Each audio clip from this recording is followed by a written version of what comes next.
Blood trickled down Jamal Washington's chin as the pilot's words cut deeper than the handcuffs digging into his wrists. "First class isn't for your kind," the pilot sneered. Little did he know, Jamal had just purchased Atlantic Airlines yesterday. Before we dive into this shocking story, where are you watching from today? Drop your location in the comments and hit that like and subscribe button if you've ever witnessed or experienced discrimination while traveling. Trust me, you won't want to miss what happens next in this unbelievable true story of justice served at 30,000 feet. Jamal Washington wasn't born into privilege. At 40 years old, the brilliant and driven entrepreneur had created something extraordinary from nothing. His company, Skyward Innovations, had revolutionized the aviation industry with groundbreaking technology that other engineers had deemed impossible. But Jamal's journey to the top had been anything but smooth. Growing up in South Chicago, Jamal was raised by his single mother, Evelyn Washington, who worked 3 jobs to keep a roof over their heads. Their apartment was small, the neighborhood rough, but Evelyn instilled in her son an unshakable belief that education would be his ticket to a better life. "They can take away your home, your money, even your dignity," she would tell him, "but they can never take what's in your mind." Even as a child, Jamal displayed an uncanny fascination with flight. While other kids played with action figures, Jamal collected discarded electronics and scrap materials from neighborhood dumpsters. By age 10, he had transformed their tiny apartment into a workshop where he built model airplanes from scraps that actually flew. His bedroom ceiling was a constellation of hanging aircraft, each one more sophisticated than the last. "Mom, one day I'm going to build real planes," he promised Evelyn. She would smile, exhausted from her shifts, but never once suggested his dreams were too big. When Jamal scored in the top percentile on his SATs, he earned a full scholarship to MIT. Walking onto that prestigious campus was like entering an alien world. In his worn jeans and off-brand sneakers, he stood out among classmates who arrived in luxury cars with legacies of alumni parents. "You must be looking for the maintenance department," a professor remarked on Jamal's first day, not bothering to hide his smirk. Several students laughed. Jamal didn't. Instead, he responded, "No, sir. I'm looking to learn aerospace engineering so I can teach it one day." The professor's smile faded, but the incident was just the first of many. Throughout his college years, Jamal endured subtle and not-so-subtle prejudice. Classmates excluded him from study groups. Professors expressed surprise at his exceptional work, as if they couldn't believe a young black man from South Chicago could understand complex engineering principles. Despite the obstacles, Jamal graduated at the top of his class with dual degrees in aerospace engineering and business management. Job offers came flooding in, but Jamal had other plans. He didn't want to work for someone else's dream. He wanted to build his own. With $5,000 saved from campus jobs, Jamal converted his mother's garage into a makeshift laboratory. Evelyn had moved to a modest house in a safer neighborhood with Jamal's help, and she fully supported his decision to start his own company rather than accept a 6-figure salary from Boeing or Lockheed Martin. Skyward Innovations, he named it, because as Evelyn always said, the only direction worth going is up. For 3 years, Jamal worked 18-hour days developing a revolutionary fuel efficiency system. He survived on ramen noodles and coffee, pouring every penny into research and prototypes. When he finally perfected his design, he began the arduous process of seeking investors. That's when he hit the hardest wall yet. "Your numbers look impressive on paper, Mr. Washington," one potential investor said, leaning back in his leather chair. "But I just don't see someone like you disrupting the aviation industry. It's not exactly your world."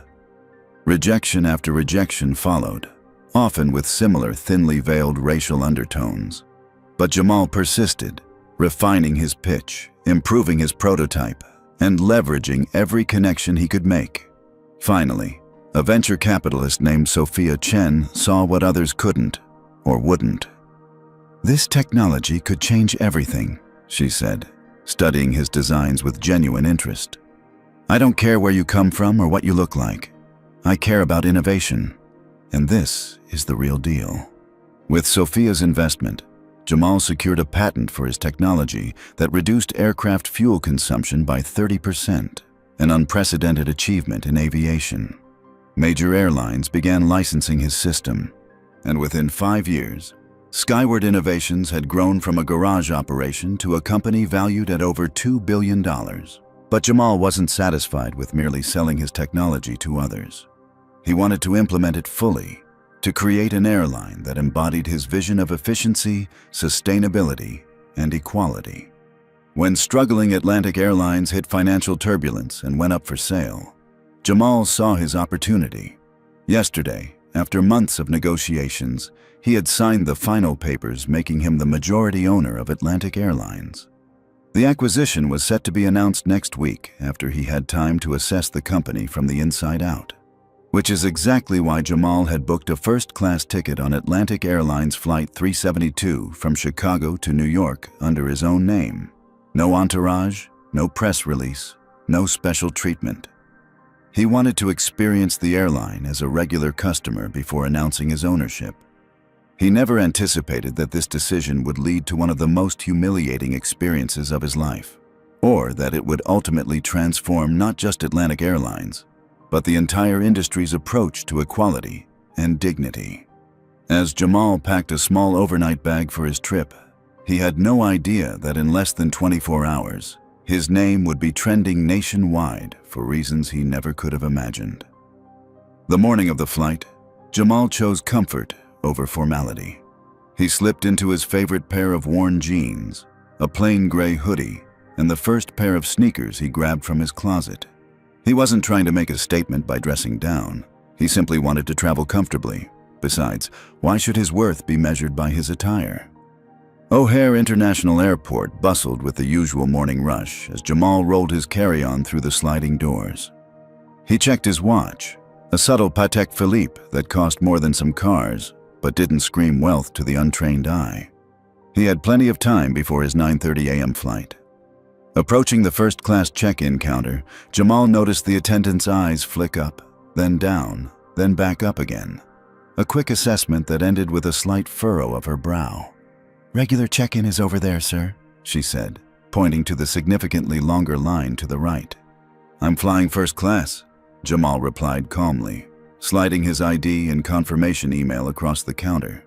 The attendant, whose name tag read Brenda, examined his documentation with more scrutiny than seemed necessary. "Mr. Washington," she said finally, her tone suggesting she was correcting herself against her better judgment.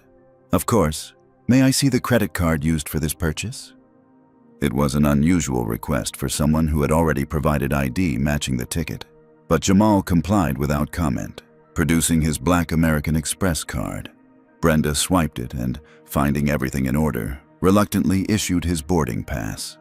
"Enjoy your flight," she said, her smile not quite reaching her eyes. Jamal nodded his thanks and headed toward security. As a frequent flyer with top-tier status, he was accustomed to breezing through the TSA pre-check line. Today, however, a TSA agent diverted him from the expedited lane. "Random security check, sir," the agent said, though Jamal noticed the white businessman in front of him and the Asian woman behind him both proceeded through pre-check without issue. 30 minutes and a thorough bag inspection later, Jamal finally made it to his gate, just as first-class boarding was announced.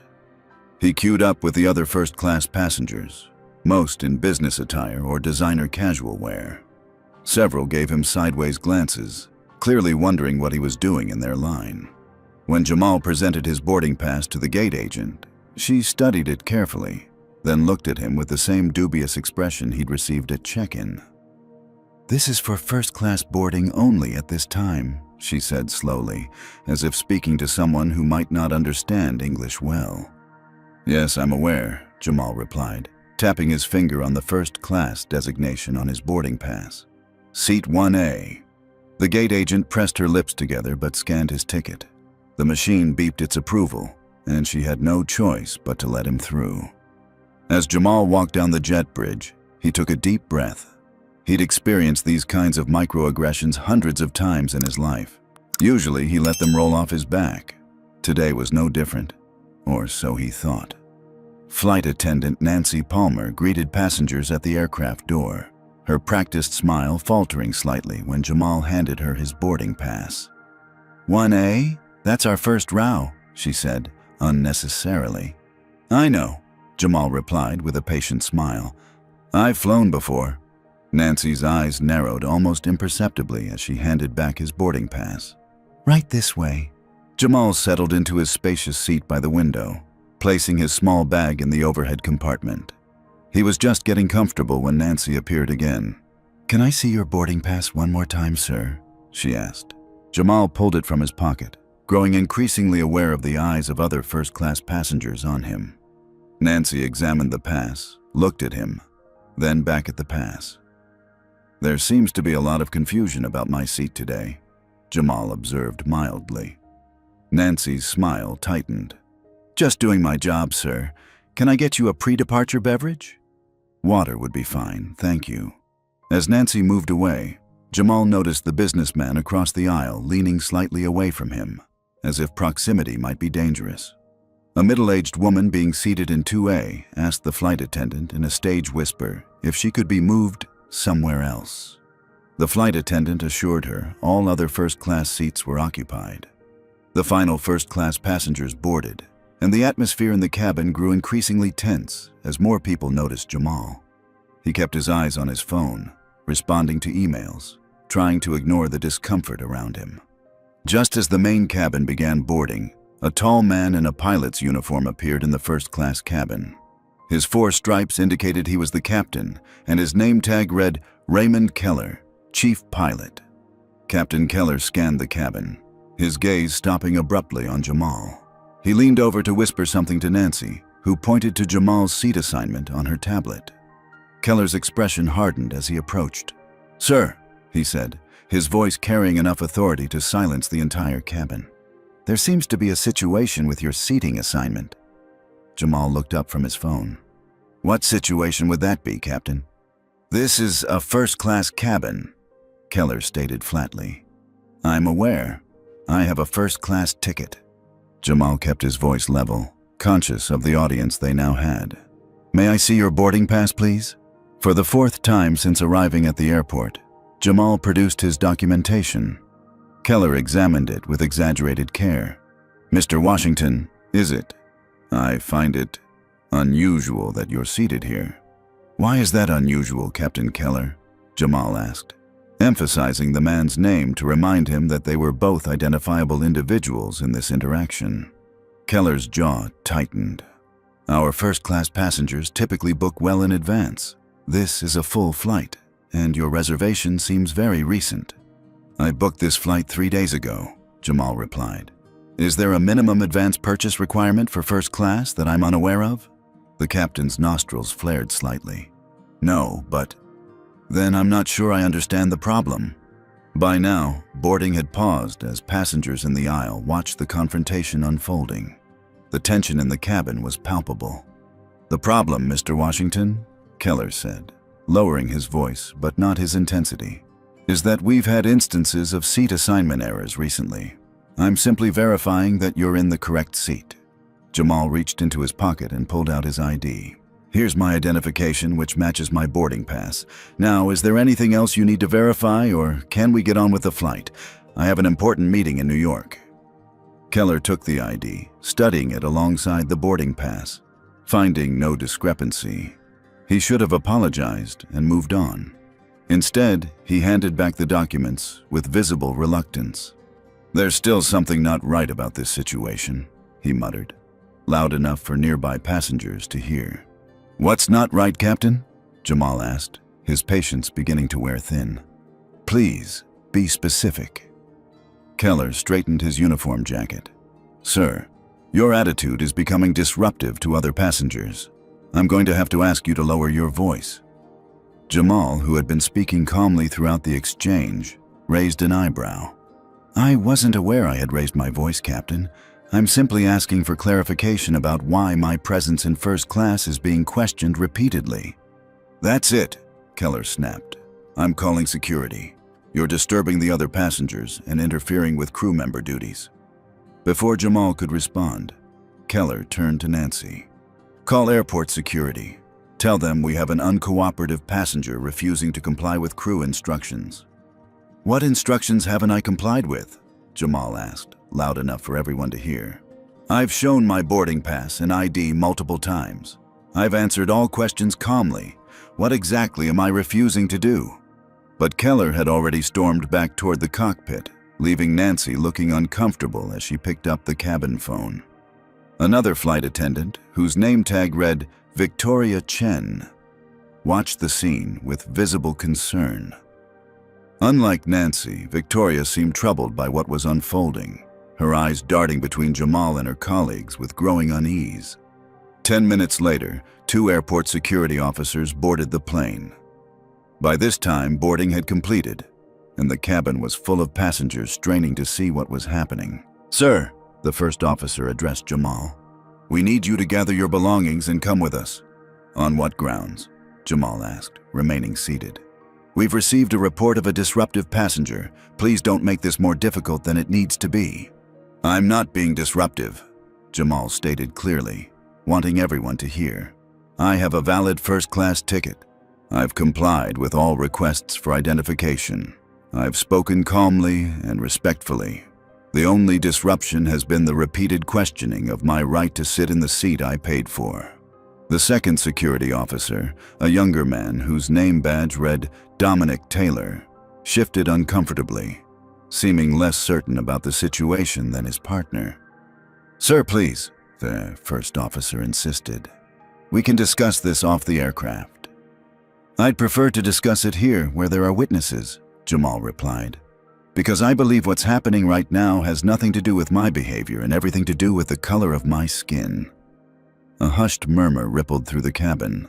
Some passengers looked away, uncomfortable with the accusation. Others nodded slightly, unable to deny the obvious. Captain Keller reappeared, his face flushed with anger. "Remove him," he ordered the security officers. "He's delaying my flight." Dominic Taylor glanced at his partner, then back at Jamal. "Sir, please stand up." Jamal knew he had reached a crossroads. He could continue to resist and risk escalation, or he could comply under protest and fight this injustice through proper channels later. With the eyes of every passenger on him, he made his decision. "I'll go with you," he said, rising from his seat. "But I want everyone here to know that what's happening is wrong.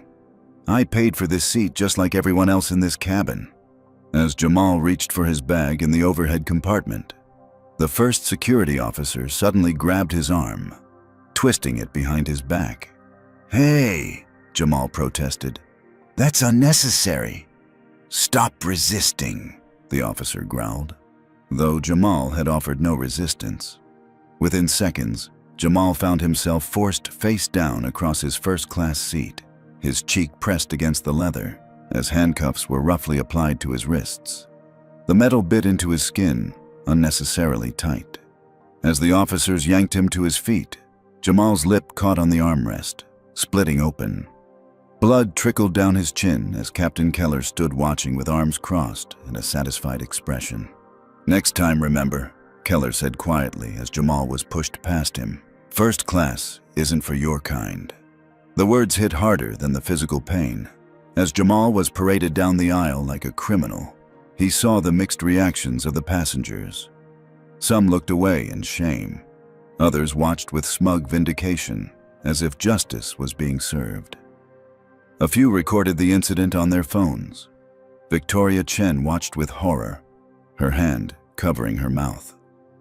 Unlike the others, she seemed to recognize the injustice unfolding before her eyes. As Jamal was escorted off the plane, his phone was confiscated along with his other belongings. Without it, he had no way to contact anyone, no way to tell his side of the story.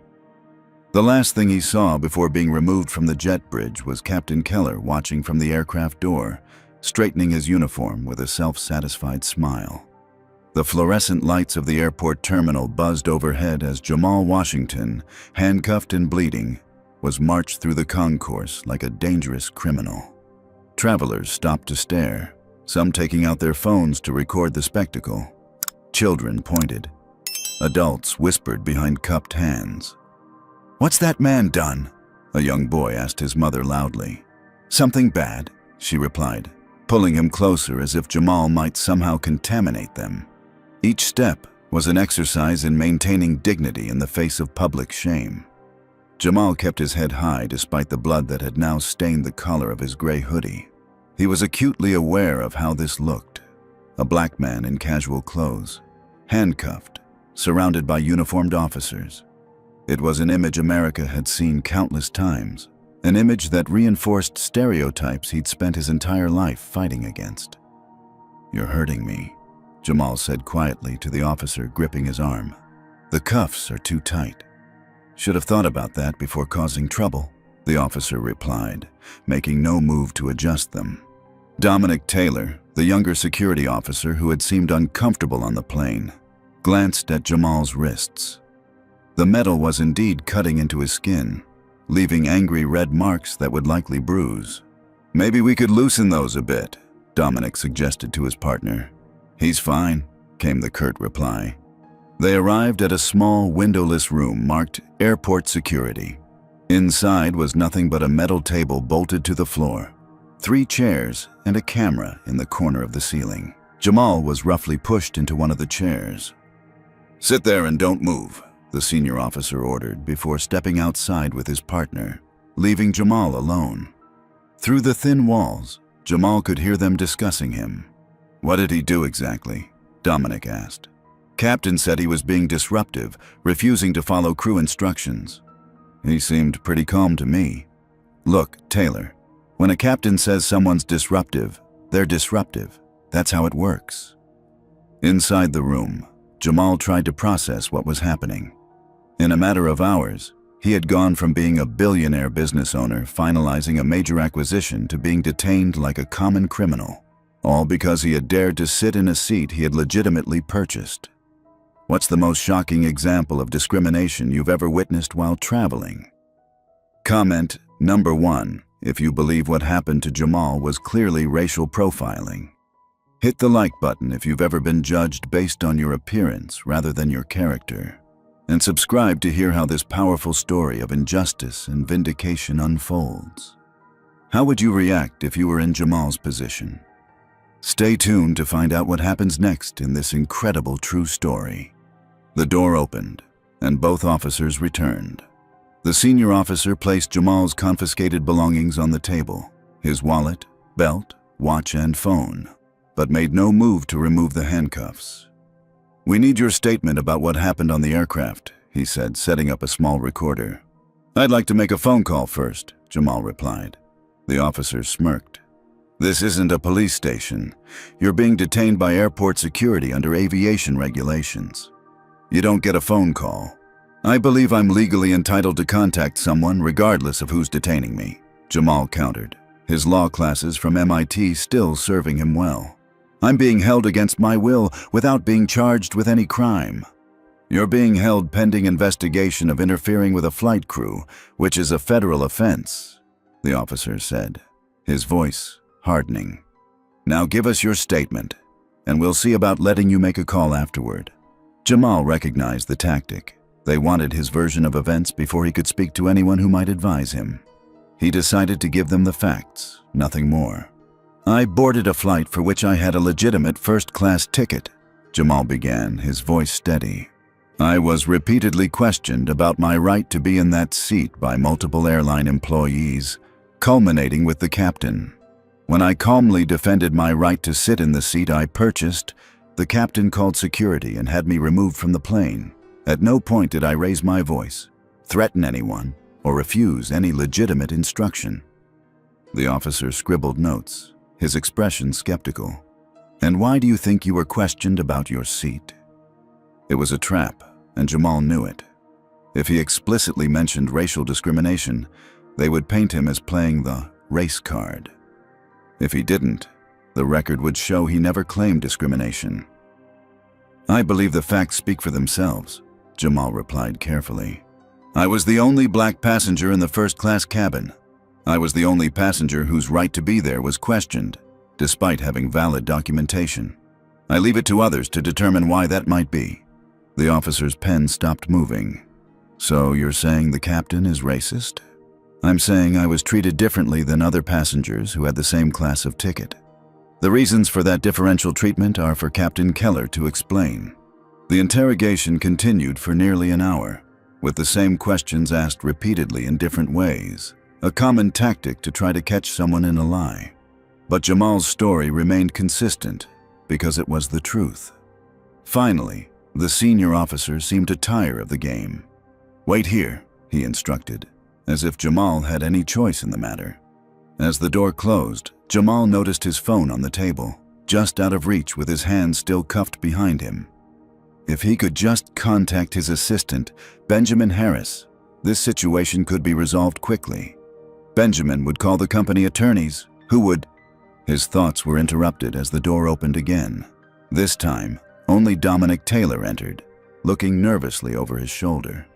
"You're not supposed to be left alone with a detainee," Jamal heard the senior officer say from outside. "Just grabbing the forms we forgot," Dominic called back. "Give me 2 minutes." The door closed, and Dominic quickly moved to Jamal's side. "Listen," he said in a hushed voice. "Something's not right about this. That watch you're wearing cost more than I make in a year, and you don't talk like someone who would cause trouble on a plane." Jamal studied the young officer's face, seeing genuine concern there. "I'm going to step out again in a minute," Dominic continued, even quieter now. "I'll leave your phone within reach. You get one call, make it count, delete the record of it after. I could lose my job for this." Before Jamal could thank him, Dominic raised his voice again. "And don't try anything stupid while I get those forms," he said loudly, for the benefit of anyone listening outside. Then he slid the phone closer to the edge of the table and left. The moment the door closed, Jamal maneuvered himself awkwardly to reach his phone. The handcuffs made it nearly impossible to operate the device normally, but he managed to activate voice commands. "Call Benjamin Harris," he whispered. After 2 rings, his executive assistant answered. "Mr. Washington? I thought you'd be on your flight by now." "Ben, listen carefully," Jamal said, speaking rapidly but clearly. "I'm being detained by airport security at O'Hare after being removed from my flight. I need you to call Elise Montgomery and get her legal team here immediately. Tell her I was removed from a first-class seat on Atlantic Airlines despite having a valid ticket, and the captain made explicitly racist comments." "My God," Benjamin gasped. "Are you okay?" "I'm fine, but I need to go. Have Elise come to O'Hare Airport Security Office near Terminal C. And Ben, contact Gregory Parker, the current CEO of Atlantic. Tell him one of his pilots just discriminated against the company's new owner." "On it right now, sir." Jamal ended the call, deleted it from his history, and managed to push the phone back to its original position just as the door opened again.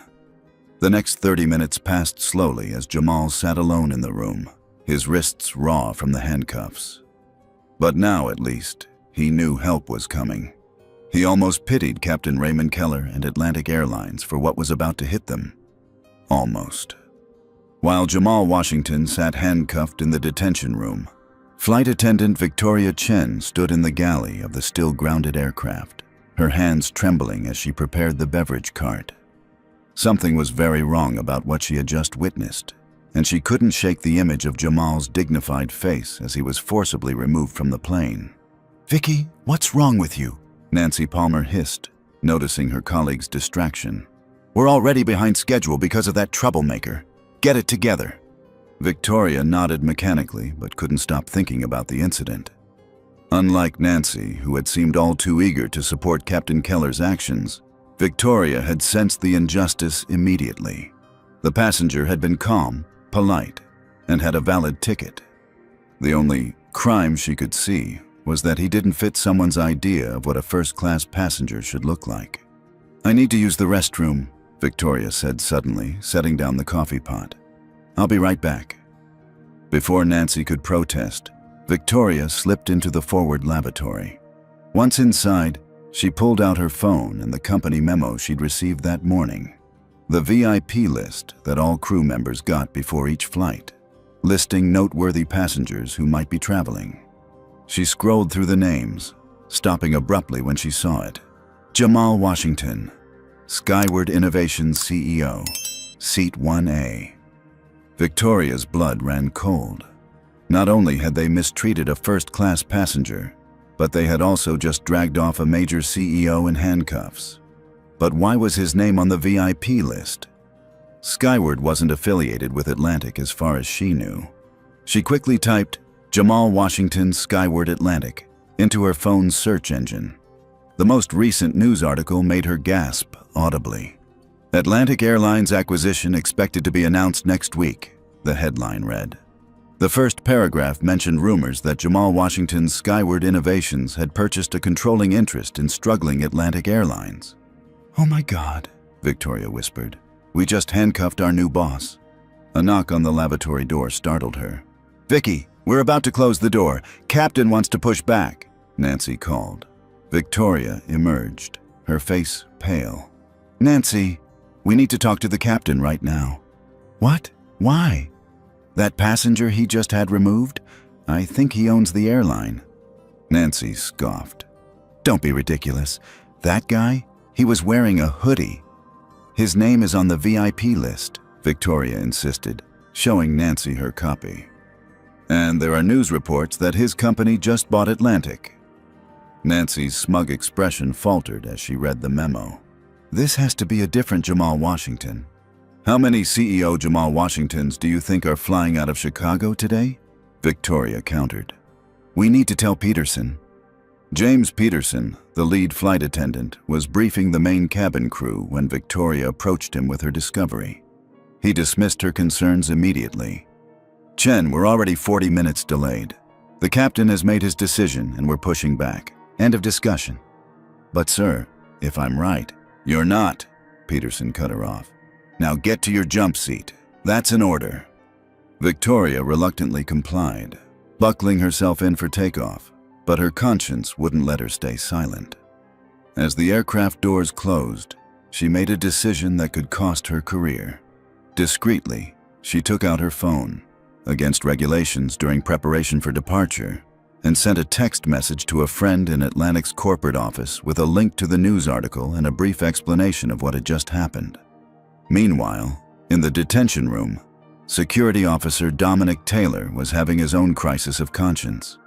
As his partner stepped out to consult with their supervisor, Dominic studied Jamal more carefully. The man's calm demeanor despite his situation, his articulate speech, the quiet dignity with which he bore his mistreatment, none of it matched the profile of a disruptive passenger. And then there was the watch. Dominic's father had been a luxury watch enthusiast, and he recognized the Patek Philippe on Jamal's wrist as one that cost well into 6 figures. The contradiction between the man's casual clothes and that timepiece intrigued him. "Can I ask you something, Mr. Washington?"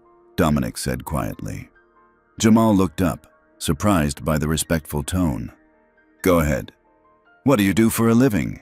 A small smile played at the corner of Jamal's mouth. "I'm in aviation technology." "Like an engineer?" "Something like that. I own a company called Skyward Innovations." Dominic's eyes widened slightly. He'd read about Skyward in an aviation magazine his father had subscribed to. It was a multi-billion-dollar company that had revolutionized fuel efficiency systems. "Wait, you're that Jamal Washington?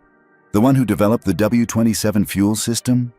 Jamal nodded, studying the young officer with new interest. "You know about aviation technology?" "My dad was a mechanical engineer for United before he passed. He used to talk about your work all the time." Dominic lowered his voice even further. "Sir, what the hell are you doing in detention? You should be in the airport's VIP lounge." "I was trying to fly incognito to assess Atlantic Airlines' service," Jamal explained. "I just purchased the company yesterday, but the acquisition hasn't been announced yet."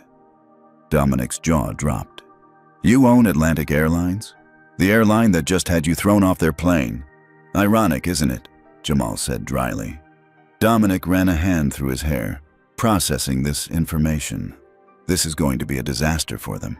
"It doesn't have to be," Jamal replied thoughtfully. "What happened to me today happens to black travelers all the time. Most don't have the resources I do to fight back.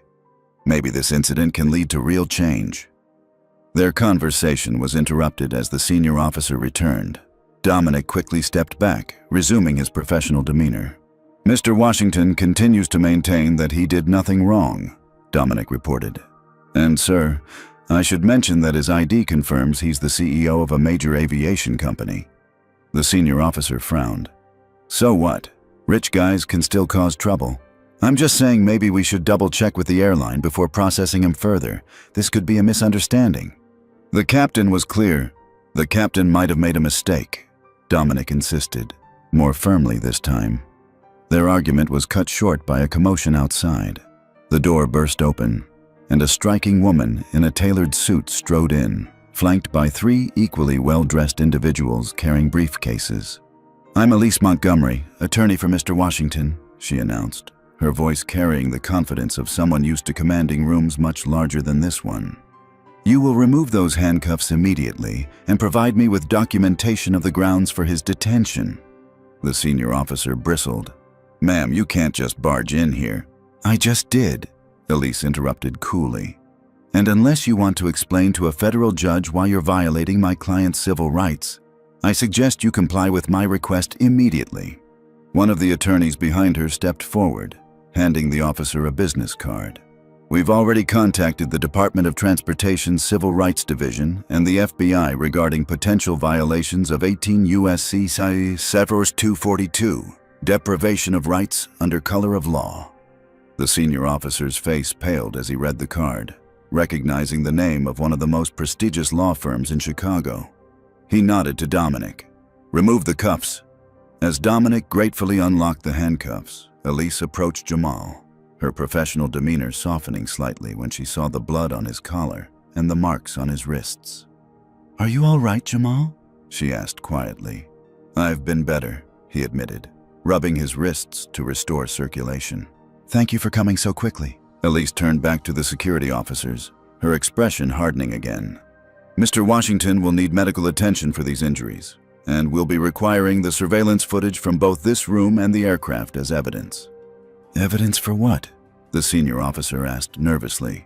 "For the lawsuit we'll be filing against Atlantic Airlines, Captain Raymond Keller, and potentially against the airport security division, depending on what that footage shows," Elise replied. "Now, if you'll excuse us, my client has more important matters to attend to than educating you on constitutional law." As Elise and her team escorted Jamal from the detention room, they found the airport buzzing with activity. Several news crews had already arrived, tipped off by passengers who had witnessed Jamal's removal from the plane and posted videos online. Flying While Black was already trending on Twitter. "We need to get you out of here," Elise said, noting the cameras. "Your car is waiting at the private terminal." But Jamal stopped, watching as a group of Atlantic Airlines executives hurried through the terminal, led by a gray-haired man he recognized as Gregory Parker, the airline's current CEO.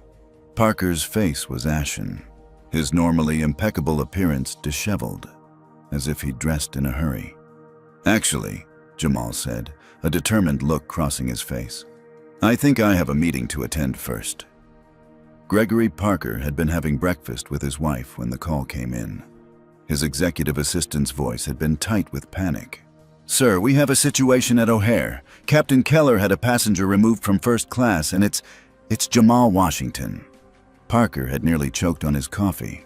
"Washington? The Washington who just bought us?" "Yes, sir. There are videos all over social media already. They put him in handcuffs." Now, racing through O'Hare with his hastily assembled crisis team, Parker felt the cold sweat of career suicide dampening his shirt. In his 30 years in aviation, he had never faced a disaster of this magnitude. Atlantic Airlines was already struggling financially. This could be the final nail in their coffin. As Parker rounded the corner toward the security offices, he stopped abruptly. There, surrounded by an imposing legal team, stood Jamal Washington.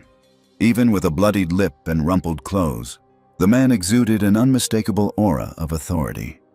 Their eyes met across the terminal, and Parker felt a chill run down his spine. "Mr. Washington," Parker called, hurrying forward with his hand extended. "I cannot begin to express how deeply—" "Not here," Jamal cut him off, ignoring the outstretched hand. "We'll meet in the Admiral's Club. private room." Without waiting for a response, Jamal turned and walked toward the airline's exclusive lounge, his legal team falling in step beside him. Parker and his executives had no choice but to follow, like school children summoned to the principal's office. The Admirals Club staff scrambled to accommodate the unexpected arrival of the airline's top executives. Within minutes, Jamal was seated at the head of a conference table in a private dining room, his attorney, Elise Montgomery, at his right hand. Across from them sat a visibly shaken Gregory Parker and his team. "Mr. Washington," Parker began again, "I want to personally apologize for this inexcusable incident. I assure you this is not reflective of Atlantic Airlines' values or policies." Jamal regarded him silently for a moment, his fingers steepled in front of him. The room was so quiet that the gentle hum of the air conditioning seemed deafening.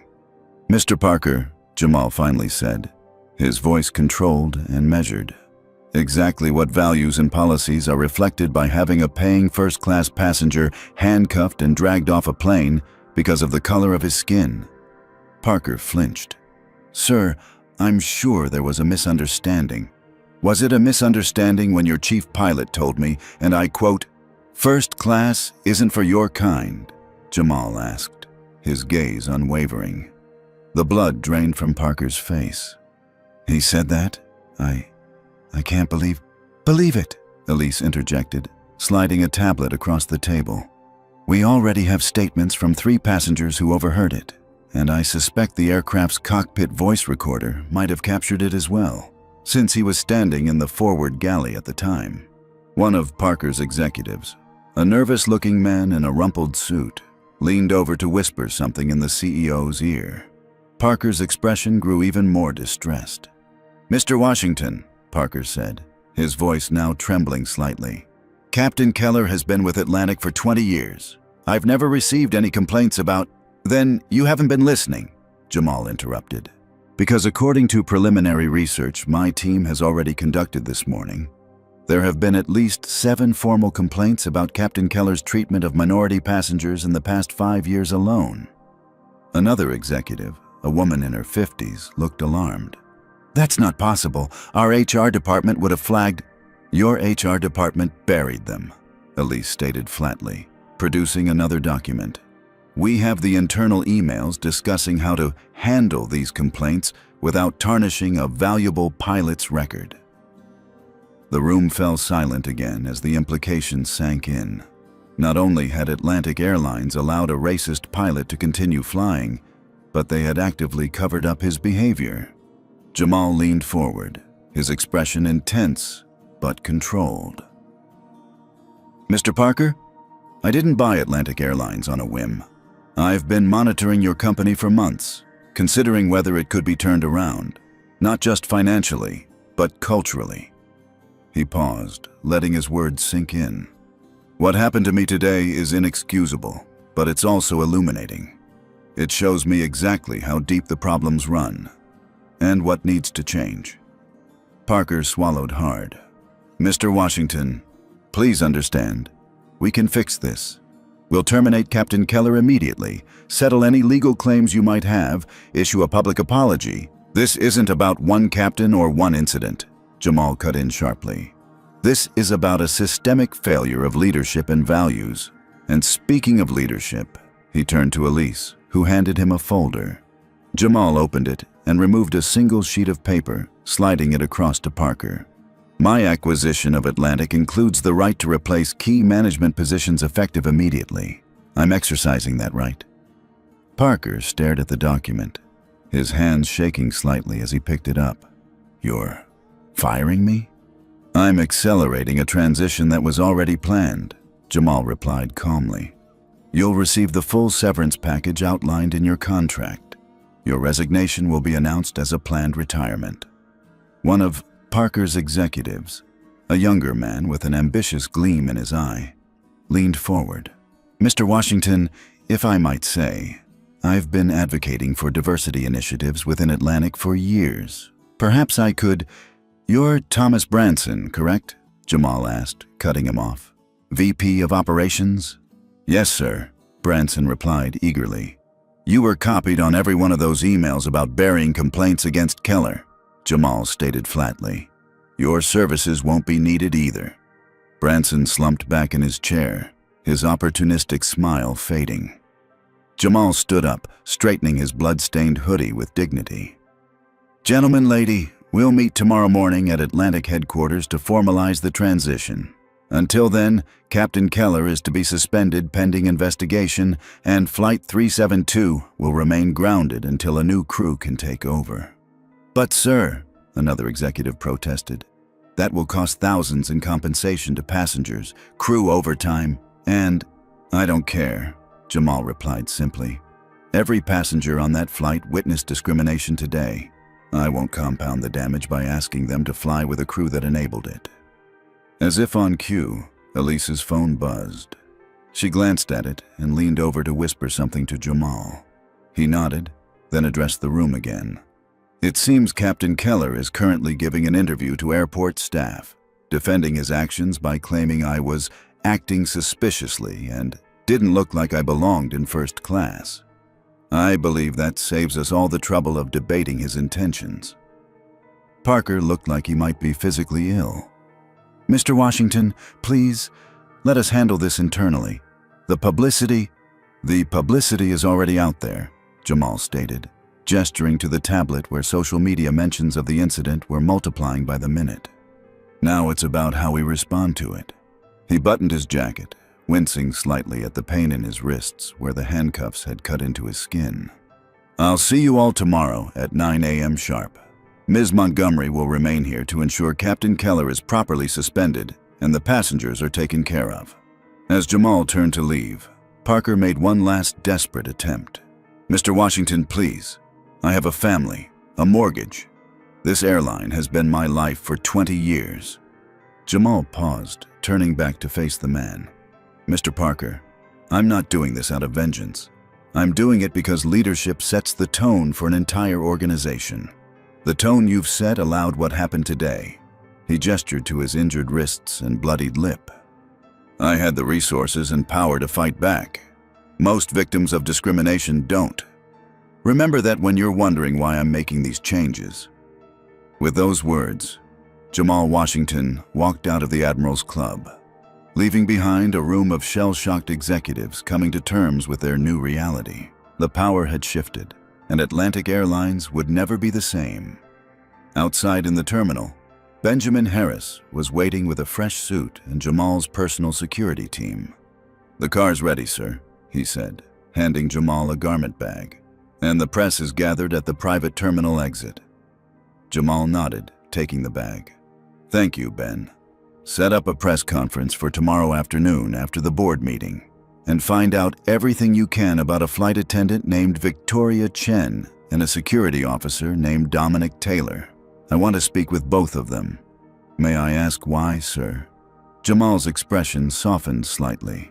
Because in a system designed to protect discrimination, they chose to resist it. That's exactly the kind of courage Atlantic Airlines needs moving forward. As Jamal changed into his suit in a private restroom, washing the blood from his face and covering the bruises as best he could, he thought about how this day had unfolded so differently than he'd planned. He had wanted to observe Atlantic Airlines quietly, to understand its operations from a customer's perspective. Instead, he had experienced its deepest flaws firsthand. And while the personal humiliation still stung, Jamal recognized that this painful experience had given him something invaluable, an unfiltered view of exactly what needed to change. Straightening his tie and squaring his shoulders, Jamal Washington prepared to face the press, not as a victim, but as a man with both the power and determination to transform an industry that had for too long allowed discrimination to fly under the radar. By sunset, the video had been viewed over 2 million times. A passenger in row 4 had captured the entire incident on their phone. Jamal Washington calmly showing his ticket, Captain Keller's aggressive posture, the security officers forcing Jamal's face down against the seat, the handcuffs, the blood, and most damning of all, Keller's final words. First class isn't for your kind. The hashtag had flying.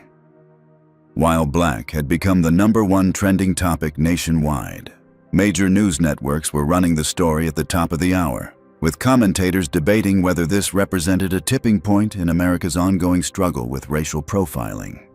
Atlantic Airlines stock had plummeted 15% in afternoon trading, wiping out hundreds of millions in market value in just hours. The company's social media accounts were being flooded with angry messages, many from loyal customers vowing never to fly with them again. Have you ever witnessed discrimination and felt powerless to stop it? Comment number 1. If you believe corporations should be held accountable when their employees engage in racial profiling. Hit that like button if you think Jamal's response shows incredible restraint and dignity. Subscribe to see how this powerful story of injustice and transformation concludes. What would you do if you were suddenly in a position to change a company's entire culture? Keep watching to see Jamal's brilliant next moves. At Atlantic Airlines headquarters in Chicago, the executive floor was in chaos.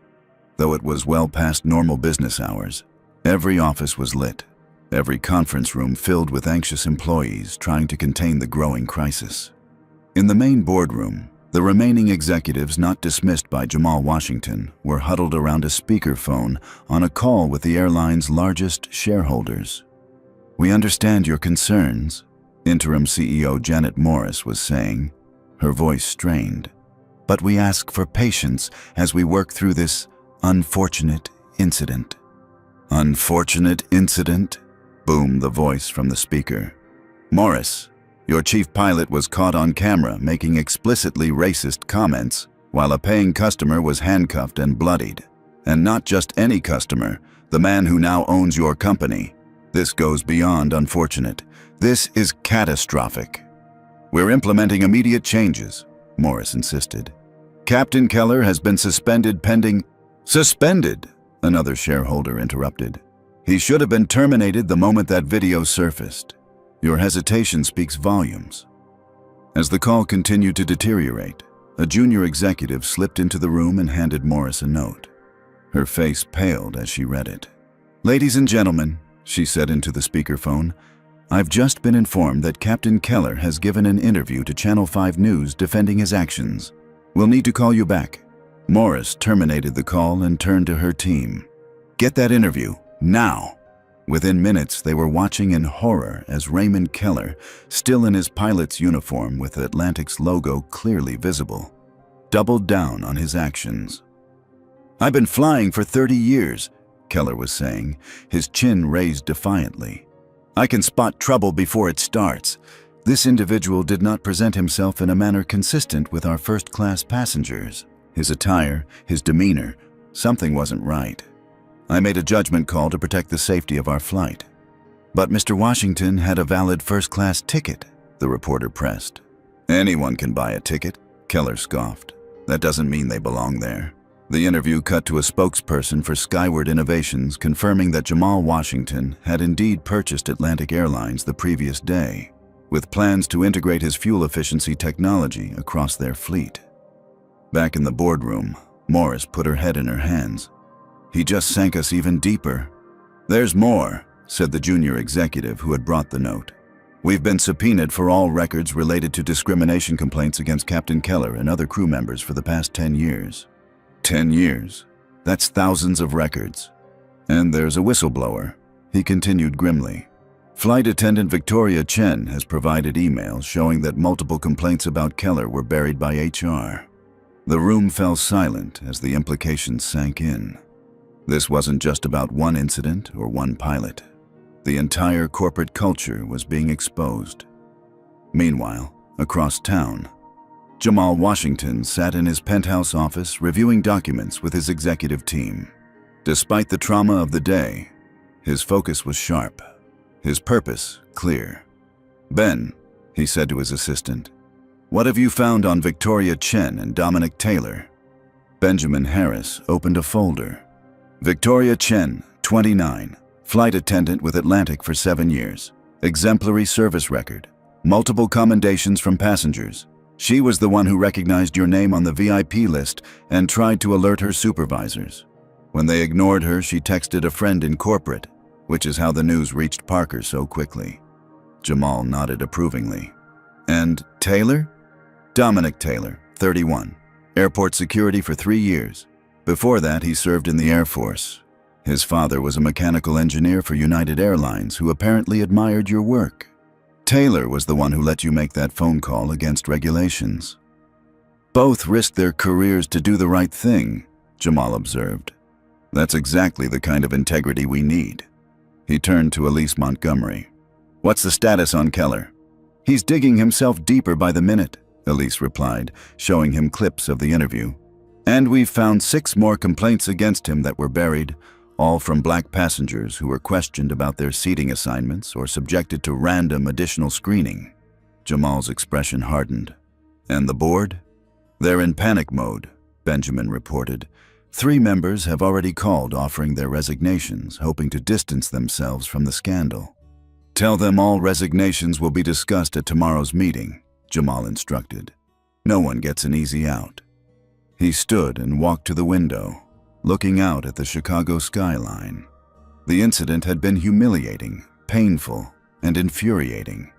But now, standing in his office with the resources of a billionaire and the control of an entire airline, Jamal Washington had something many victims of discrimination never got: the power to create real change. Tomorrow, he said, turning back to his team, we don't just address what happened to me. We begin transforming an entire corporate culture. The next morning, Atlantic Airlines headquarters was surrounded by news vans and protesters carrying signs reading "Boycott Atlantic" and "First Class Human Rights." Inside, the boardroom was filled to capacity with board members, remaining executives, and Jamal's team from Skyward Innovations. At precisely 9 a.m., Jamal Washington walked in, dressed in an impeccable navy suit, his presence immediately commanding the room's attention. The cut on his lip was still visible, a physical reminder of yesterday's events. Ladies and gentlemen, he began without preamble, yesterday, I experienced firsthand the toxic culture that has been allowed to fester within Atlantic Airlines. Today, we begin the process of excising that cancer. He nodded to Benjamin, who distributed thick folders to everyone present. In these folders, you'll find documentation of 73 separate incidents of racial profiling or discrimination by Atlantic employees over the past 5 years. You'll also find evidence that many of these complaints were systematically buried by management. The board members exchanged alarmed glances as they flipped through the damning evidence. This isn't about one bad pilot, Jamal continued. This is about a system that protected him and others like him. A system that prioritized avoiding embarrassment over doing what's right. He paused, making eye contact with each person around the table. That system ends today. For the next hour, Jamal outlined his plan for transforming Atlantic Airlines, not just technologically with his fuel efficiency systems, but culturally. He announced the creation of a new diversity and inclusion department with real authority and accountability measures. He detailed mandatory bias training for all staff, starting with pilots and flight attendants. He revealed a zero-tolerance policy for discrimination with clear enforcement mechanisms. Most of the board members listened in stunned silence, recognizing both the necessity of these changes and the implicit criticism of their past leadership. A few nodded in agreement, perhaps seeing the opportunity to be on the right side of a transformative moment. As Jamal concluded his presentation, the boardroom doors opened, and Raymond Keller was escorted in by security. The pilot looked considerably less confident than he had in his television interview, his eyes darting nervously around the room. "Captain Keller," Jamal said, his voice level but cold. "Do you know who I am?" Keller swallowed hard. "You're Jamal Washington. And do you know what my relationship is to Atlantic Airlines?" "I've been told you purchased the company," Keller admitted, his voice barely audible. "That's correct," Jamal confirmed. "The company you've worked for 20 years is now mine. The uniform you're wearing, that's mine too." Keller's face had lost all color. "Mr. Washington, if I could explain—" "There's nothing to explain," Jamal cut him off. Your actions and words were captured on video for the world to see. But more importantly, they were experienced by me. He stepped closer to Keller, who seemed to shrink under his gaze. Do you know what I found most disturbing, Captain? Not the humiliation, not the handcuffs, not even the blood. It was the casual way you said, "First class isn't for your kind," as if it was a simple fact of life that you were enforcing. Keller looked down, unable to meet Jamal's eyes. I could fire you right now, Jamal continued, but that would be too easy. Instead, I want you to face the consequences of your actions through proper channels. He turned to the board. Captain Keller will be suspended without pay pending a full investigation by our newly established ethics committee. He will be afforded due process, as all employees should be. If the committee finds, as I suspect they will, that this was not an isolated incident but a pattern of behavior, his employment will be terminated and the findings will be shared with the FAA and other airlines. Keller's head snapped up. You can't do that. You'll end my career. No, Captain, Jamal replied calmly. You ended your career when you decided that the color of my skin determined where I could sit on an airplane. I'm simply ensuring that you can't do the same to someone else. As security escorted a shell-shocked Keller from the room, Jamal turned back to the board. That is how we will handle discrimination moving forward. Transparent, fair, but absolutely unyielding in our commitment to dignity for all passengers and employees. The message was clear. A new era had begun at Atlantic Airlines, and everyone in that room understood that they were witnessing not just a change in ownership, but a fundamental shift in values and accountability. As the meeting concluded, Jamal's phone buzzed with a text from Benjamin. Chen and Taylor are waiting in your office, as requested. Jamal nodded, gathering his papers. The reckoning had begun. Now it was time to recognize those who had stood up for what was right, even when it was difficult.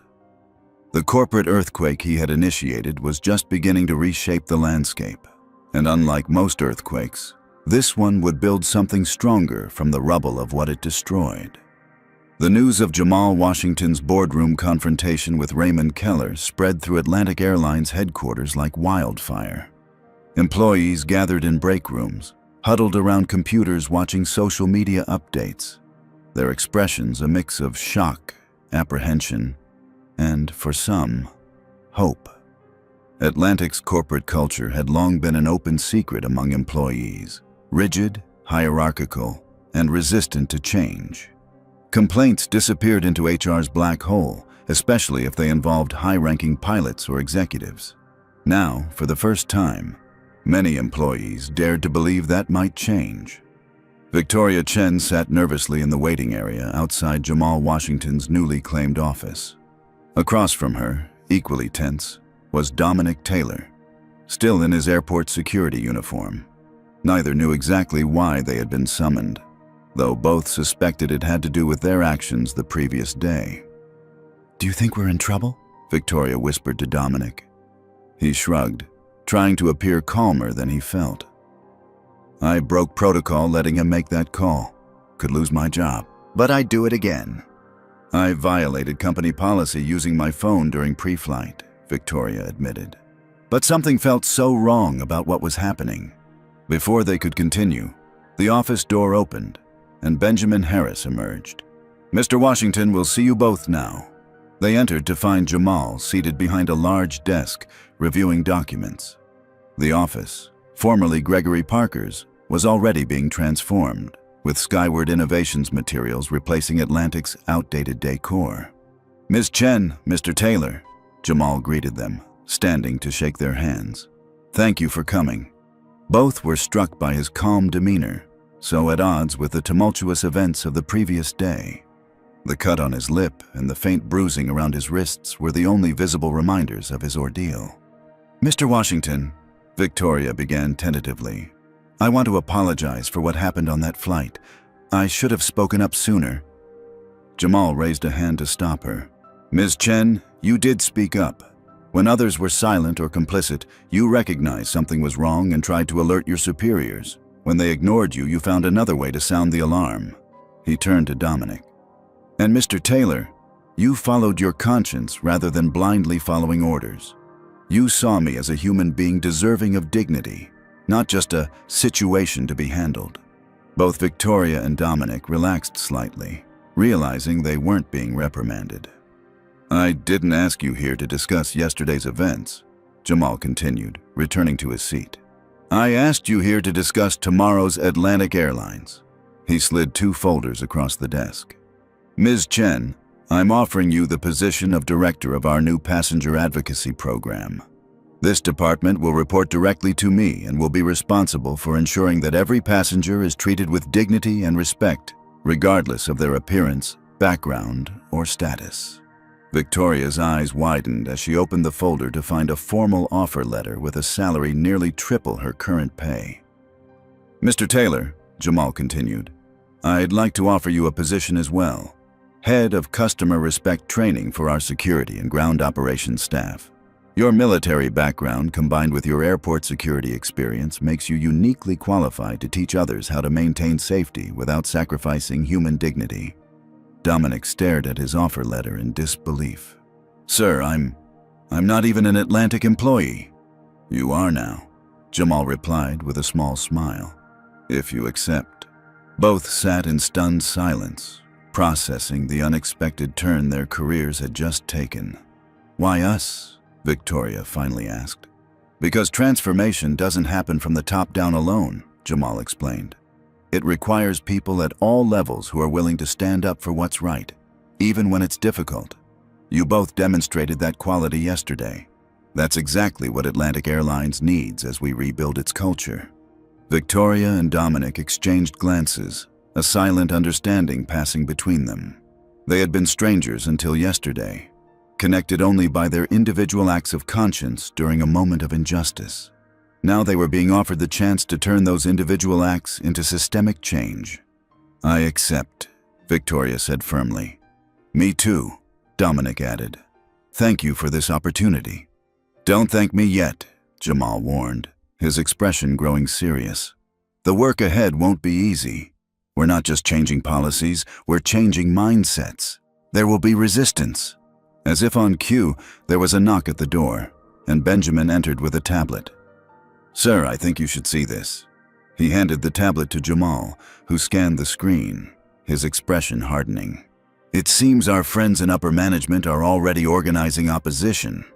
He turned the tablet to show Victoria and Dominic an email thread between several longtime Atlantic executives discussing ways to wait out this PR storm and maintain operational traditions once the media attention dies down.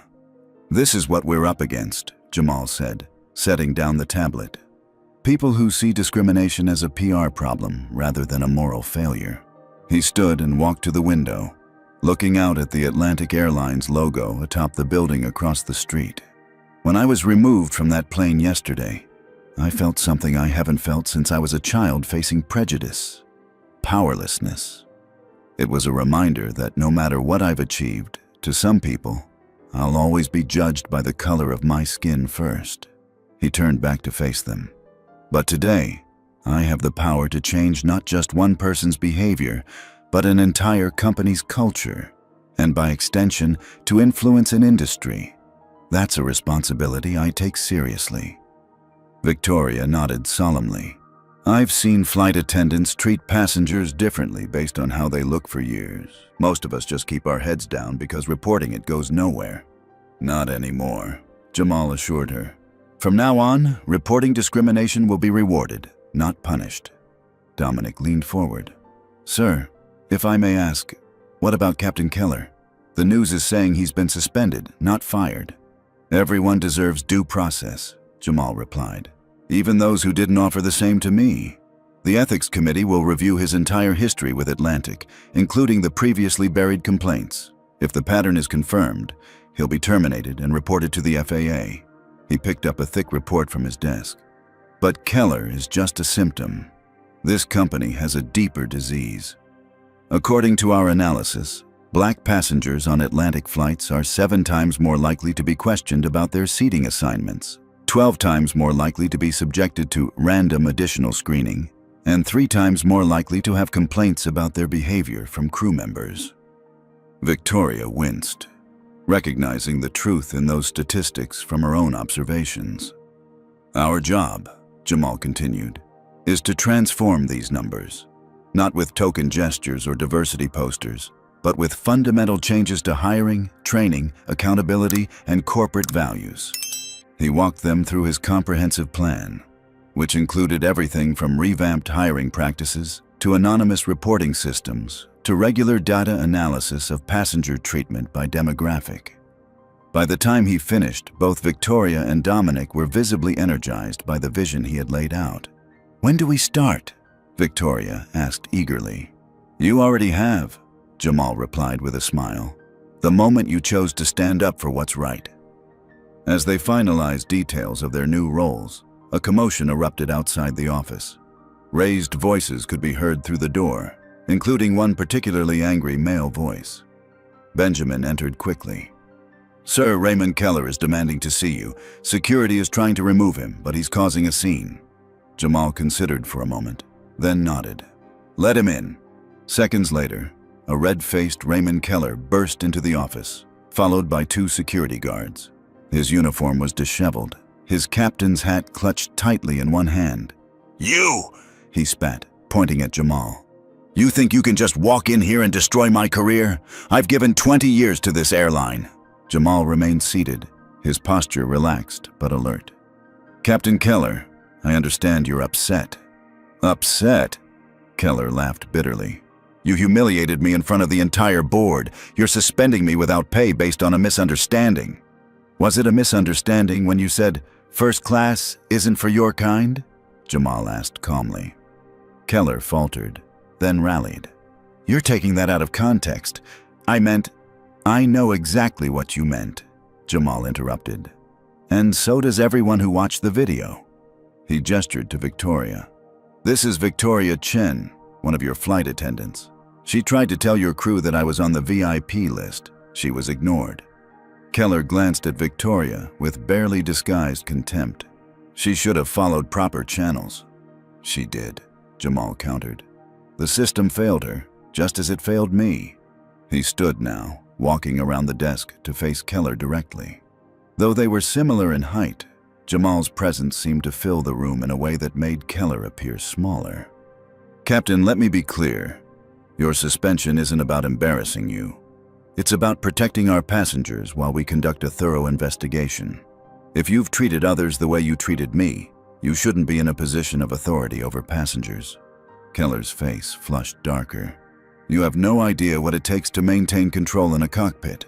Sometimes hard decisions have to be made based on instinct." "And if those instincts are biased?" Jamal challenged. "If they lead you to see threats where there are none simply because of someone's race?" "This is ridiculous," Keller sputtered. "I'm not racist. Some of my colleagues are black." The tired defense hung in the air, its inadequacy apparent to everyone in the room. "Captain Keller," Jamal said finally, "I'm going to give you some advice that you didn't give me yesterday. Take some time to reflect. Think about why your first instinct upon seeing me in first class was suspicion rather than service. Consider why even now you can't bring yourself to acknowledge the harm your actions caused." He returned to his seat, signaling that the conversation was over. "The ethics committee will contact you with next steps. Until then, I suggest you use this time for self-reflection rather than self-justification."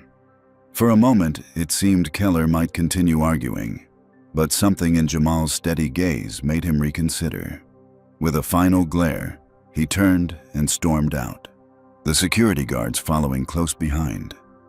After he left, a heavy silence filled the office. "And that," Jamal said finally, "is exactly why our work is so important. Captain Keller genuinely doesn't believe he did anything wrong. That mindset is what we're really up against." Victoria nodded soberly. "There are a lot of Kellers in this company."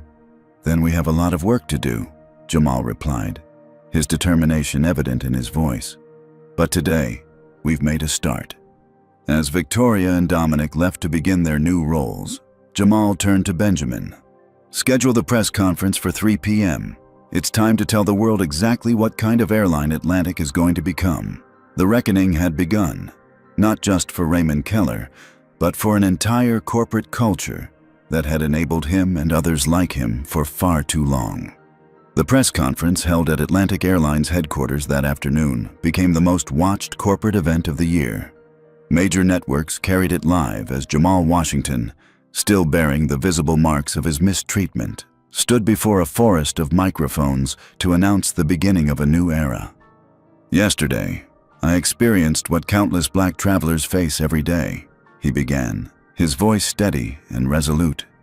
"The difference is that I now have the power to ensure it never happens again, not just to me, but to anyone who flies with Atlantic Airlines."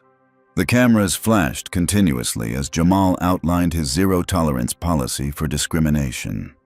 He announced the creation of the Diversity and Inclusion Department with real authority and substantial funding.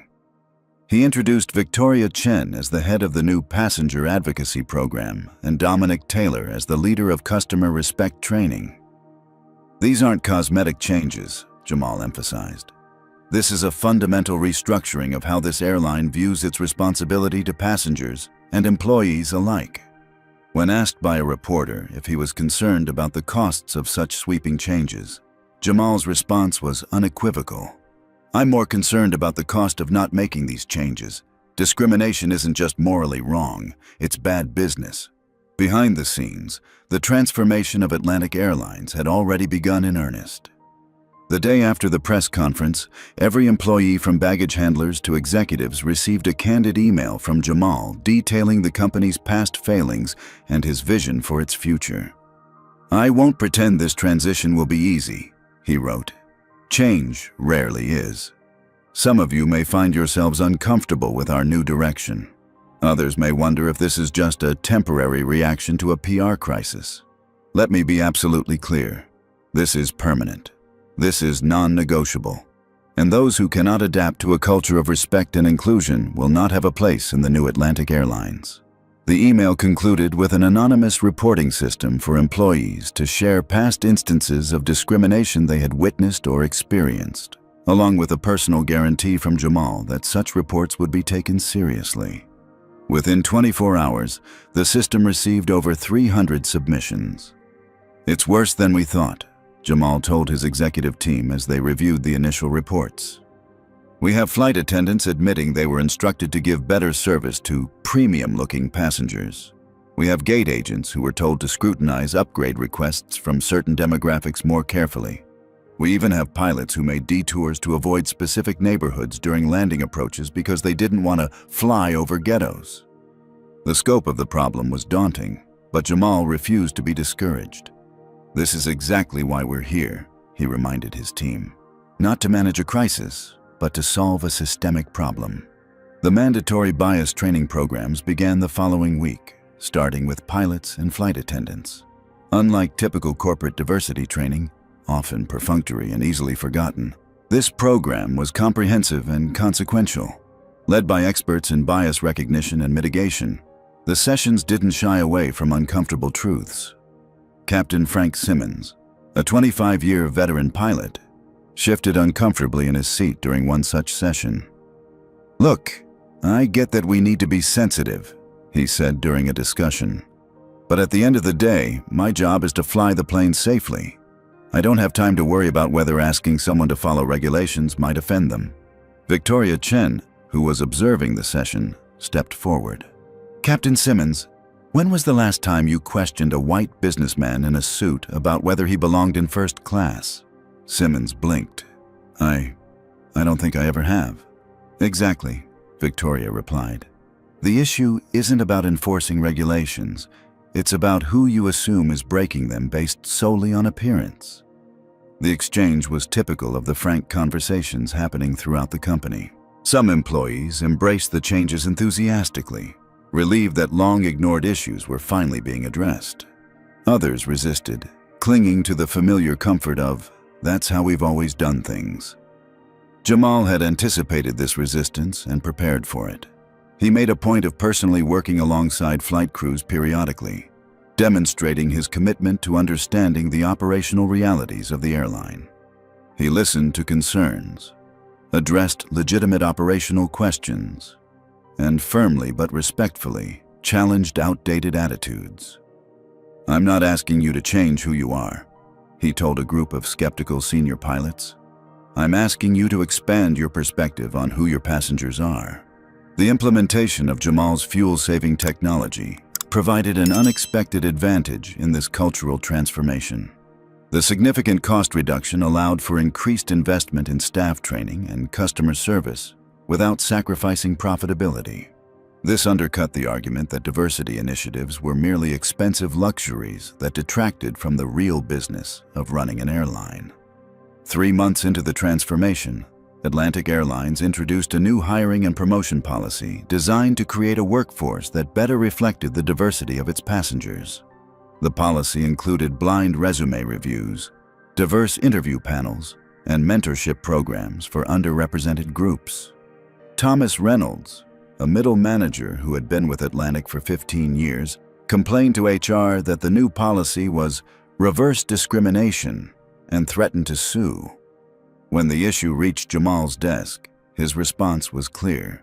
"Mr. Reynolds is welcome to pursue legal action if he believes his rights have been violated," Jamal told the concerned HR director. "But our policy doesn't lower standards or exclude anyone. It expands the pool of qualified candidates who might previously have been overlooked due to bias. If Mr. Reynolds can't understand that difference, perhaps Atlantic isn't the right place for him anymore." Reynolds opted to resign rather than adapt, but he was in the minority. Most employees, seeing the tangible benefits of a more inclusive workplace, gradually embraced the new Atlantic Airlines culture. 4 months in, the airline unveiled its new marketing campaign, "Everyone flies first class in how we treat you." The advertisements featured diverse passengers and crew members, highlighting Atlantic's commitment to dignity and respect for all travelers, regardless of their ticket class. The campaign resonated with consumers, particularly in minority communities where stories of mistreatment by airlines had been shared for generations. Atlantic began to develop a reputation as the preferred airline for Black travelers, a demographic other carriers had often neglected or alienated. Within the industry, competitors watched Atlantic's transformation with a mixture of skepticism and concern. Many predicted the initiative would fade once the initial controversy died down. Others dismissed it as an expensive exercise in political correctness that would ultimately hurt the bottom line. 6 months after the incident, those predictions were proven wrong when Atlantic released its quarterly results. Not only had the airline recovered from the initial stock price plunge, but it was now outperforming its competitors in both customer satisfaction and profitability. Business analysts struggled to explain the phenomenon until one particularly insightful article in the Wall Street Journal connected the dots. By addressing a long-ignored issue in the airline industry, the unequal treatment of passengers based on appearance, Atlantic has tapped into a vast reservoir of consumer goodwill. Travelers who previously felt marginalized now actively choose Atlantic, while those unaffected by such issues appreciate the generally improved customer service that has resulted from the company's heightened attention to dignity and respect. Behind closed doors, other airlines began quietly implementing their own versions of Atlantic's diversity initiatives, though few would publicly acknowledge that they were following Jamal Washington's lead. For Victoria Chen, the transformation was deeply personal. From a flight attendant who had felt powerless to stop injustice, she had become a key architect of systematic change. Her passenger advocacy program had already handled over 500 cases, resolving issues that in the past would have been ignored or buried. "The difference now," she explained to a new group of flight attendants during their training, "is that we measure our success not just by on-time departures or beverage sales, but by whether every passenger leaves our plane feeling they were treated with dignity." Dominic Taylor had experienced a similar evolution. His customer respect training program had become a model not just for Atlantic, but for airport security teams across the country. By emphasizing that security and dignity were complementary rather than competing priorities, he had helped change the mindset of frontline staff who interacted with thousands of travelers daily. "Security isn't about treating everyone as a potential threat," he would tell his trainees. "It's about recognizing real threats while ensuring innocent travelers maintain their dignity." The Ethics Committee's investigation of Raymond Keller concluded exactly as Jamal had predicted. The pattern of discriminatory behavior was thoroughly documented across multiple incidents spanning years. Keller was terminated, and the findings were reported to the FAA. While he would likely never fly commercially again, the process had been fair, transparent, and based on evidence rather than emotion. For Jamal Washington, the transformation of Atlantic Airlines was just the beginning. What had started as a traumatic personal experience had evolved into a mission to change not just one company, but an entire industry's approach to equality and human dignity. "The true measure of our success," he told his executive team as they celebrated 6 months of positive results, "isn't in our stock price or profit margins, though those certainly help. It's in the stories we no longer hear, the incidents of discrimination that don't happen because we've created a culture where such behavior is simply unacceptable." He looked around the table at the diverse faces of his leadership team, many of whom would never have reached such positions under the old Atlantic regime. Jamal felt a profound sense of purpose. The handcuffs that had cut into his wrists had left scars, both physical and emotional. But those scars now served as a reminder of why this work mattered and why it must continue. "We've made progress," he acknowledged. "But transformation is a journey, not a destination. We can never become complacent." No one in that room would have dreamed of becoming complacent. They had all witnessed the power of purposeful change, not just in corporate policies or public relations, but in the daily reality of how human beings treated one another. And having seen that power, they could never go back to the way things were before. 6 months had passed since the day Jamal Washington was dragged off an Atlantic Airlines flight in handcuffs. The physical marks of that day had long since healed, but its impact continued to ripple through the aviation industry and beyond. On this particular morning, Flight 372 from Chicago to New York, the same route, the same flight number as that fateful day, prepared for departure, but everything else had changed.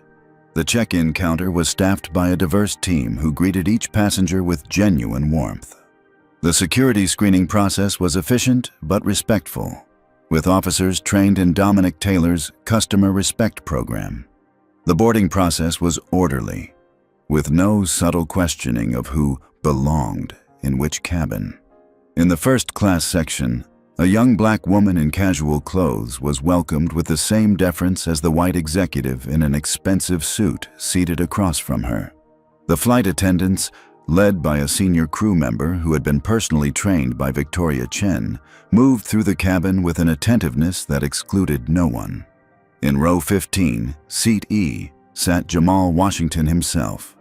"Sir, we have space in first class," a flight attendant whispered discreetly when she recognized him. "I'd be happy to move you up."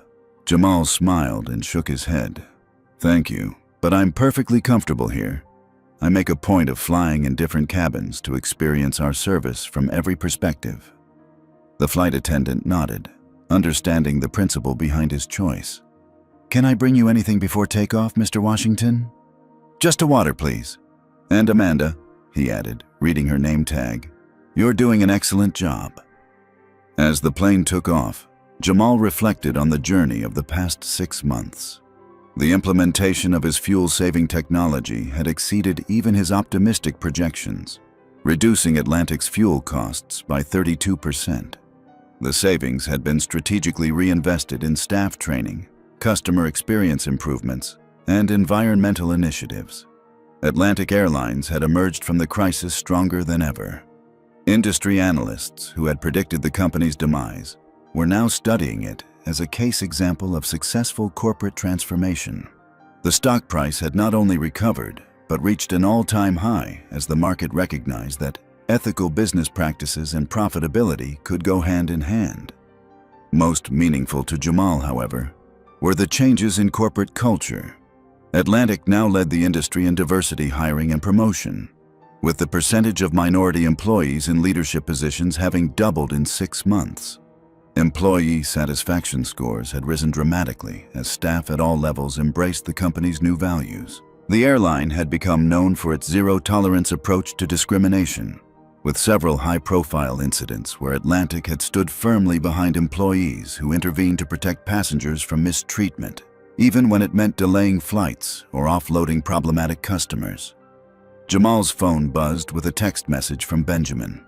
Meeting with Victoria and Dominic confirmed for noon at headquarters. Jamal texted back his acknowledgement, looking forward to the reunion. He had deliberately scheduled this meeting for today, exactly 6 months after the incident, as a moment to reflect on how far they had come and how far they still needed to go. As the flight progressed, Jamal observed the crew interactions with passengers. He noticed a middle-aged black man being treated with the same courtesy as the elderly white woman beside him. He saw a Muslim family with young children receiving thoughtful assistance rather than suspicious glances. These weren't exceptional moments. They were simply the new normal at Atlantic Airlines. After landing at JFK, Jamal made his way to the Atlantic corporate offices in Manhattan. The company had maintained its New York presence even after moving its headquarters to Chicago, and the office had been recently renovated to reflect the new corporate identity. Gone were the sterile, impersonal spaces of the old Atlantic. In their place were open, collaborative environments with artwork celebrating diversity and innovation. Even the company logo had been subtly redesigned, maintaining brand recognition while signaling transformation. Victoria Chen and Dominic Taylor were waiting in the conference room when Jamal arrived. Both had flourished in their new roles, growing from individuals who had taken personal risks to stand up for what was right into leaders who were changing an entire industry's approach to human dignity. "It's good to see you both," Jamal greeted them warmly. 6 months. Hard to believe, isn't it? Victoria nodded, smiling. Sometimes it feels like years ago, and sometimes it feels like yesterday. "I was just on Flight 372, Jamal told them. "The difference is remarkable, not just in policy, but in feeling. There's a genuine sense of respect that permeates every interaction." "The new training programs are working," Dominic confirmed.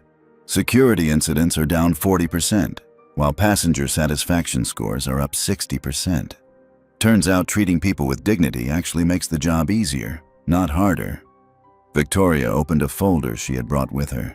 "We just completed our quarterly diversity audit. Black passengers report a 92% satisfaction rate with their treatment on Atlantic flights, up from just 38% before the changes. Other minority groups show similar improvements." "And our overall market share?" Jamal asked. "Up 4 percentage points, Victoria replied. "We're taking passengers from every competitor, but especially from those who haven't addressed these issues." Jamal nodded, satisfied but not complacent. "And what about resistance? Are we still seeing pushback from the old guard?" "Less and less," Dominic reported. "The financial results help, of course. It's hard to argue with success. But I think it's more than that. People want to be proud of where they work. The employees who initially resisted are now some of our biggest advocates because they've seen firsthand that this isn't just talk." Victoria agreed. "We had a senior pilot who was vocally skeptical at first. Last month, he intervened when a passenger made a racist comment to a flight attendant. After the flight, he told me, 'I get it now. This isn't about being politically correct. It's about basic human decency.'" "That's exactly it," Jamal said, leaning forward. "This was never about politics or PR. It was about recognizing that every person who steps onto our planes deserves to be treated with the same respect, regardless of what they look like or what they're wearing." He paused, his expression growing more reflective. "You know, when I was sitting in that detention room with handcuffs cutting into my wrists, I wasn't thinking about corporate transformation. I was feeling what countless others have felt. The helplessness, the humiliation, the anger of being judged for my skin color rather than my character." Victoria and Dominic listened intently, recognizing the rare moment of personal vulnerability from their normally composed CEO. "But then something changed," Jamal continued.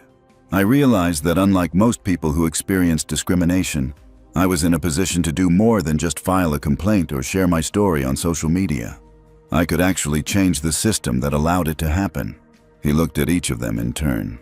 "And I couldn't have done it without you both. You risked your careers to do what was right at a moment when it would have been easier to look the other way. We just did what anyone should do. Dominic said modestly. But that's just it, Jamal replied. Most people don't. They convince themselves it's not their problem or that speaking up won't make a difference. You proved otherwise. Their conversation was interrupted by a knock at the door. Benjamin entered, apologetic for the intrusion. "Sir, I thought you should see this right away," he said, handing Jamal a tablet. "United, Delta, and American just announced new diversity and inclusion initiatives for their flight crews and passenger service staff."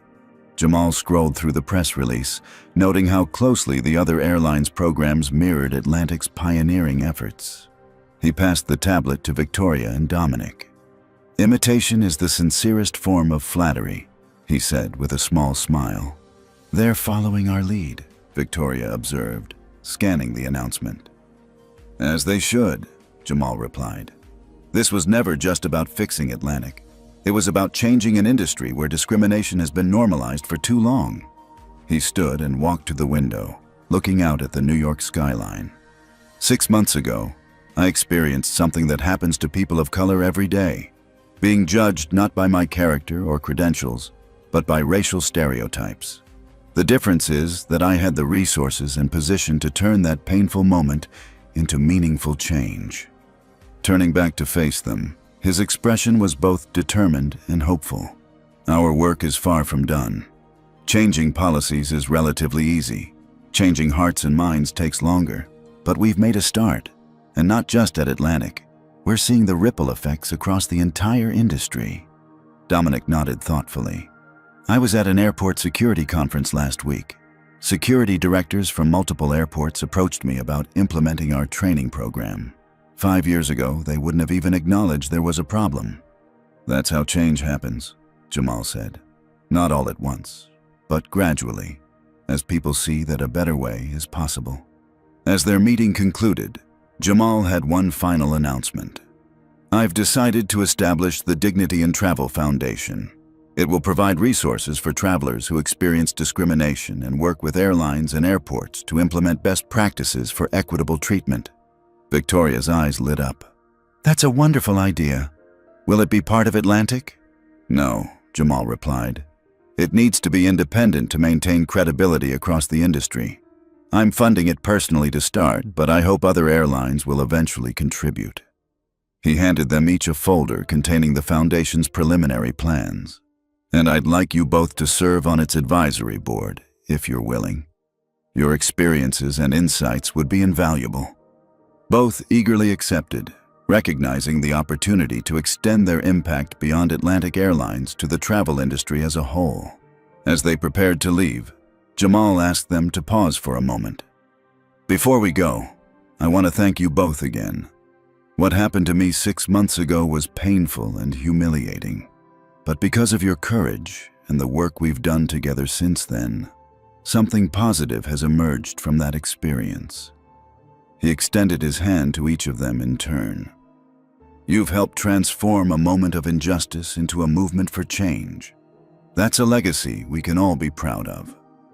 After Victoria and Dominic departed, Jamal remained in the conference room, reflecting on the journey of the past 6 months.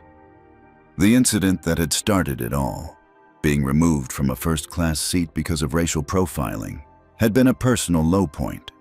But from that painful experience had come transformation, not just for Atlantic Airlines, but potentially for an entire industry. As he prepared to leave, Jamal noticed a framed photograph on the wall that hadn't been there during his last visit. It showed a diverse group of Atlantic employees standing proudly in front of an aircraft bearing the company's new livery. Their faces reflected not just diversity of appearance, but a shared sense of purpose and dignity. Beneath the photo was a simple quote that Jamal had included in his very first address to Atlantic employees. "The measure of a just society is not how it treats its most privileged members, but how it treats those who have historically been marginalized." Looking at the photo, Jamal felt a sense of accomplishment tempered by the awareness that their work was far from complete. The transformation of Atlantic Airlines was not the end of the journey, but rather a promising beginning. A demonstration that systemic change was possible when people of conscience stood together against injustice. As he left the building, a text message arrived from Benjamin. "Passenger survey results just in. Atlantic rated #1 in customer respect across all demographic groups. Jamal smiled, pocketing his phone. Numbers and rankings were gratifying, but they weren't the true measure of what they had accomplished. The real success was in the experiences that would never make headlines. The black executive who boards a flight without being questioned. The Muslim family who travels without suspicious glances. The elderly Asian woman who receives the same attentive service as the white businessman beside her. True transformation wasn't about public relations or crisis management. It was about creating a world where dignity was not a privilege for some, but a right for all. And while one airline couldn't change society overnight, it could set an example that others would follow. As Jamal hailed a taxi to return to the airport, he reflected on how a moment of personal humiliation had become a catalyst for industry-wide change. Sometimes, he realized, it takes experiencing injustice firsthand to find the determination to fight it systematically. And sometimes, it takes being handcuffed and removed from first class to truly understand the power and responsibility that comes with ownership. What would you do if you found yourself in Jamal's position? Have you ever witnessed discrimination and wished you had the power to create real change? Leave a comment sharing your thoughts on this story and how you think companies should address issues of discrimination. If this story moved you or made you think differently about these issues, please hit the like button and subscribe to our channel for more powerful, true stories of justice and transformation. And don't forget to share this video with someone who needs to hear this message. Thank you for watching. And remember, real change begins when one person decides to stand up for what's right. This story teaches us that true power lies not just in wealth or position, but in how we use our influence to combat injustice. Jamal could have sought revenge or settled for compensation, but instead, he chose systemic transformation. He recognized that his experience reflected a broader pattern affecting countless travelers who lacked his resources to fight back. The narrative shows that meaningful change requires both top-down policy reform and bottom-up cultural transformation. By valuing allies like Victoria and Dominic, who risked their careers to do what's right, Jamal demonstrated that effective leadership recognizes courage at all organizational levels. Perhaps most importantly, this story reminds us that discrimination isn't just morally wrong, it's also bad business. Atlantic Airlines became more profitable after embracing diversity and dignity, proving that ethical practices and financial success can go hand in hand. The ultimate lesson is that a single moment of injustice, when confronted with moral courage and strategic action, can become a catalyst for widespread positive change that extends far beyond the original incident. What moments of discrimination have you witnessed or experienced that made you wish you had the power to create real change? Has anyone ever underestimated you based on your appearance, only to regret it later? Share your story in the comments below. If this narrative about overcoming discrimination resonated with you, please hit that like button and subscribe to our channel for more powerful stories of justice and transformation. Every subscription helps us continue bringing these important messages to light. Don't forget to share this video with someone who might need this reminder that standing up against discrimination can create ripple effects of positive change. Your share could inspire someone to find their own courage. Thank you for watching, and remember, real change begins when we refuse to accept injustice as normal.